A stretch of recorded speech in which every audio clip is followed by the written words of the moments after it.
This is exactly what I would do if I was just getting started on Pinterest in 2023. I'm Emily Vales. I'm a Pinterest marketing and ads strategist, and for the past 4 years, I've helped my clients and my students increase their traffic and turn it into profit through the power of Pinterest marketing. So let's go ahead and talk about what Pinterest is. Pinterest is a visual search engine. It's an amazing tool that I highly recommend all businesses utilize in order to be discovered by their target audience. What really sets Pinterest apart from social media is that because it is a search engine, it has this unique ability to keep your content going for months and even years. And what I mean by keep your content going is when people go to the platform and search, they could see a pin from a couple of years ago surface in their search results, and that one pin can continue to drive traffic to your products, your offers, your lead magnets year over year. So it's a really powerful platform, and it serves a different and honestly unique purpose that social media doesn't. So I always recommend that obviously businesses, social media can be super powerful, that businesses utilize social media, but don't overlook the power of Pinterest. So when you're thinking about getting started on the platform, or maybe you had been marketing on the platform, you took a break, maybe you weren't seeing the results you wanted to, let's talk about if you were starting from scratch. So in this episode, I'm gonna walk you step by step what I would do if I was starting today.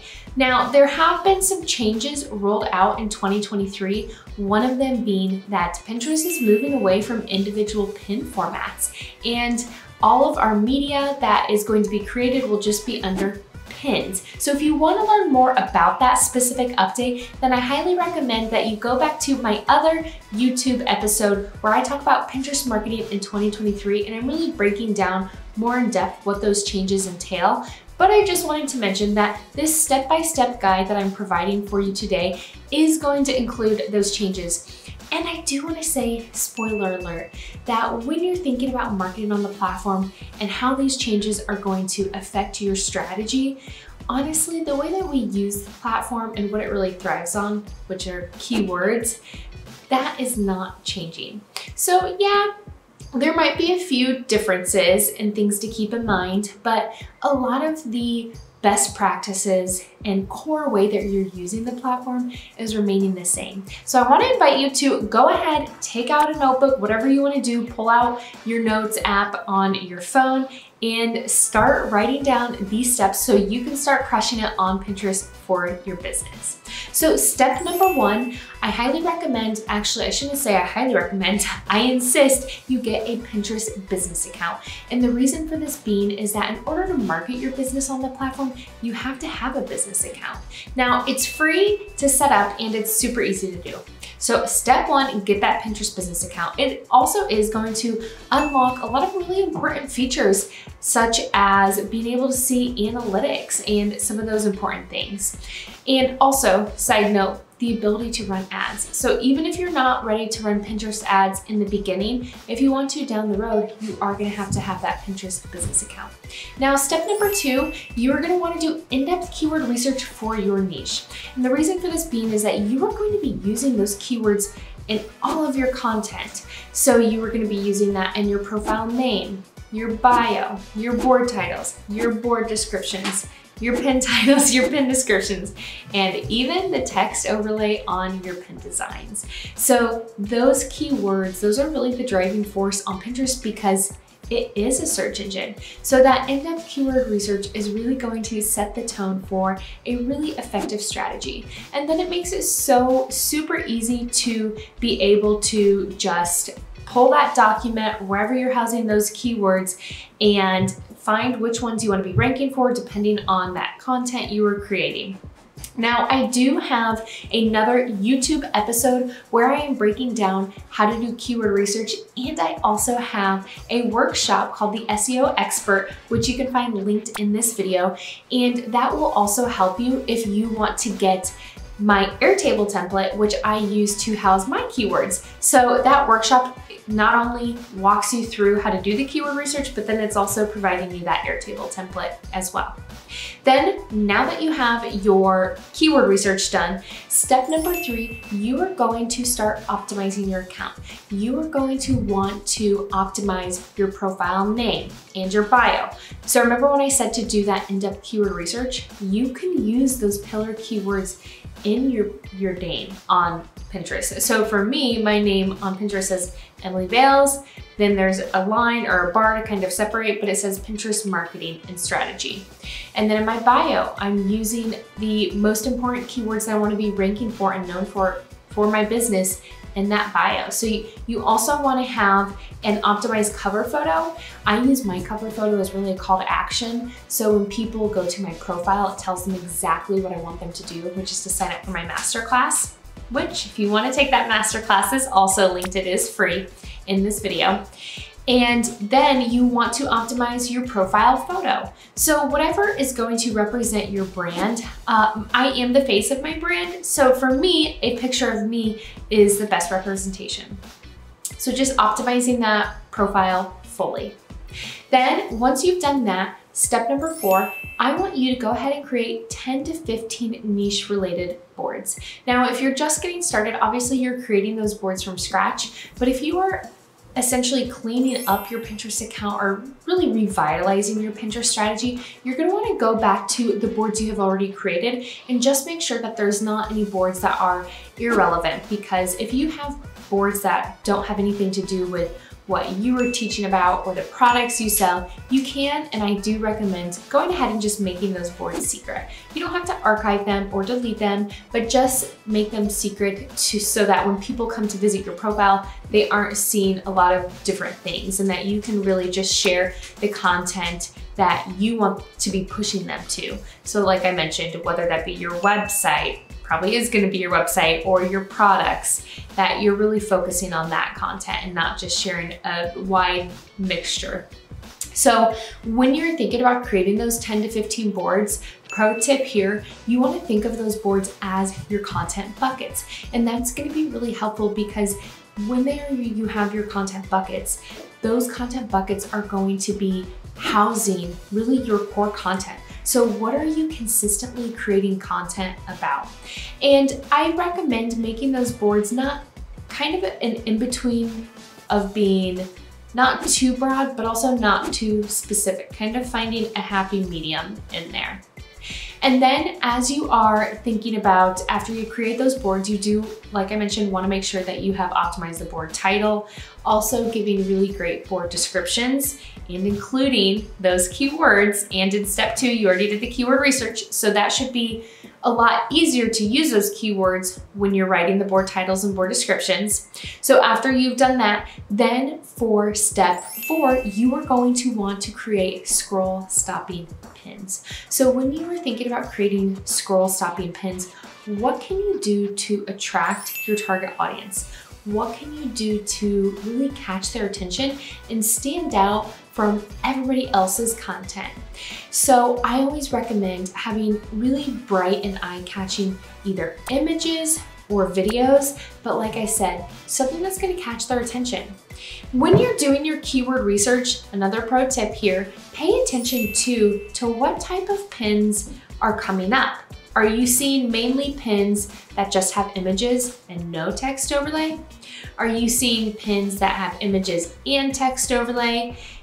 And I never recommend copying other creators, but using their pins and the ones that are top ranking and what you're seeing at the top of your searches once you are doing that keyword research, see what's ranking top and see how you can put your own twist on that, or make a totally different approach. And maybe if somebody is using lots of pins with a white background, you try a black background. So there's a couple of different approaches you can take there. But like I said, the whole point being here though, that you get your audience to look at your pins, not just click on them, but take the next step. You want to drive traffic, right? So with your pin designs, you also want to make sure that if you are including text overlay, that you have a really strong call to action so that you are telling people whether you want them to learn more, watch your free training, get access to the product, buy now, whatever you want them to do once they leave Pinterest, make that abundantly clear on the text overlay of the pin. And then that helps create a really great user experience too when people feel like they know exactly what they are really clicking through to. So part of step 4 when you're creating those scroll stopping pins, the bright images, if you're using text overlay, use keywords in that text overlay that you want to be ranking for, and just creating really great content that is going to catch your audience's attention. So when you're creating those pins too, make sure that you are adding the URL or the link that you want to be directing that pin to. So I do highly recommend that you don't make the pins ambiguous so that when people click through, they feel like this is not what I thought I was clicking through to. That creates a really poor user experience. So do keep that in mind when you are creating those pins. So now that you have created those scroll stopping pins, then we are moving right along to step 5 as I am just getting started with my Pinterest strategy. So for step 5, I would focus on consistency. Now, it can look a little bit different based off of how much content you have and really what your strategy and long-term goal is for the platform. And this is very tactical as far as how many pins a day. I think that people can get wrapped up in how many times a day they should pin because they feel like there should be this magic number. But I recommend just really focusing on consistency and what's sustainable for you. I do think that pinning multiple times a day, think anywhere from 3 to 5 times a day, is a really great place to start. So when you're thinking about step number 5, consistency, what is that gonna look like for your brand, your business, and making sure that you can really keep up with that. So step number 5, start pinning and do so consistently, anywhere from 3 to 5 times a day. So moving right along here to step number 6. For step number 6, I want you to think about diversifying the type of content you're sharing. Now, I used to say diversifying your pin formats, and that used to mean standard video and idea pins. But with this change that Pinterest rolled out here in the spring of 2023, they announced that they were really moving away from having those individual pin formats. So the way that you can use this and think about integrating this change in your Pinterest strategy is I still am going to highly recommend diversifying the type of media you're sharing. So whether that be a standard image or video, that you're sharing both of those consistently and that you're not just sharing video content or you're not just sharing standard static pins, but that you're sharing a good mixture of both, because short form video is super powerful. You can play around with the lengths of your videos as well. But the beautiful thing about it is that since Pinterest is moving away from those individual pin formats, we also are now going to have the ability to drive traffic with all of our video content. Whereas before, a lot of people would share video content via idea pins, but we didn't have the ability to link them. So that was really a pain point for a lot of people. So when you're thinking about step number 6, really focus on diversifying that content. And that leads right into step number 7. When I'm thinking about building my following, increasing my traffic, I would share video content every single day. And I know that might sound a little aggressive to some of you who maybe haven't created a lot of video content for Pinterest, but I also highly recommend leaning into content repurposing. And speaking of, earlier in the video, I mentioned a SEO workshop. I also have a workshop called the Content Repurposing Rockstar. So essentially what I'm teaching in that workshop is how to take your social media content and strategically repurpose that for video content on Pinterest. So I definitely recommend checking out that video if you aren't really sure the best way to repurpose your video content, because there definitely is a right and a wrong way to do it for Pinterest.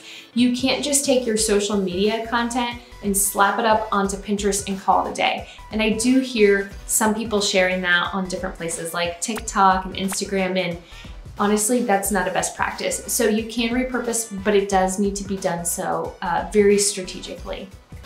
So as we start to wrap up here, I want to kind of give a quick recap. So step number 1, you want to get that Pinterest business account. Step number 2, you want to do in-depth keyword research for your business, your niche, so that you have that really strong foundation.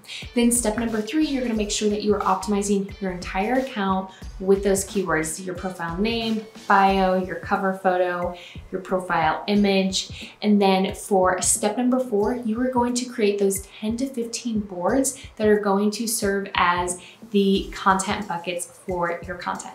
Then step number 5, you are going to create scroll stopping pins. Then for step number 6, you are going to focus on consistency and making sure that you are pinning daily. And something else I didn't mention with consistency here, you, especially when you're first getting started, you need to approach the platform thinking, okay, I'm gonna give Pinterest anywhere from 6 to 12 months to really see growth. And I know it sounds like a long time, but it's so worth it when your content lasts so much longer on the platform. So you could see results faster 3 to 6 months, but I always prepare people and think 6 to 12 months. Give it that time, and I really do think that you will start to see some amazing results. And then step number 7, I mentioned that I want you to really think about diversifying the type of content you are sharing. So sharing both video content and static images, and that you're actually sharing video content on a daily basis. So I think that if you take these steps and get started, I think you're gonna see amazing results. And as we wrap up here, I do wanna share a pro tip, kind of a bonus tip before we part ways. When you are setting up that Pinterest business account, always make sure that you also claim your domain, because your pins that are linked to that claimed domain are actually indexed differently than pins that are not linked to that claimed domain. So for example, any pins that are going to emilyvales.com are going to be indexed differently than pins that go to other places. So I have a masterclass that is on Kajabi, and I have pins that go to YouTube. Those are indexed differently than the ones that go to my website or the domain that I own, which is Emily Vales. So that is also something that you should do when you are getting started on Pinterest. That is definitely an important step. So I hope you found this helpful. I would love to know in the comments what other questions you have. Be sure to like this video. Let me know, like I said, what questions you have in the comments, and be sure to subscribe to my channel so you never miss an episode. And just as a quick reminder before we part ways here, that I have my SEO expert workshop linked in this video, and also the content repurposing workshop as well. So I can't wait to see you in next week's video. Bye for now.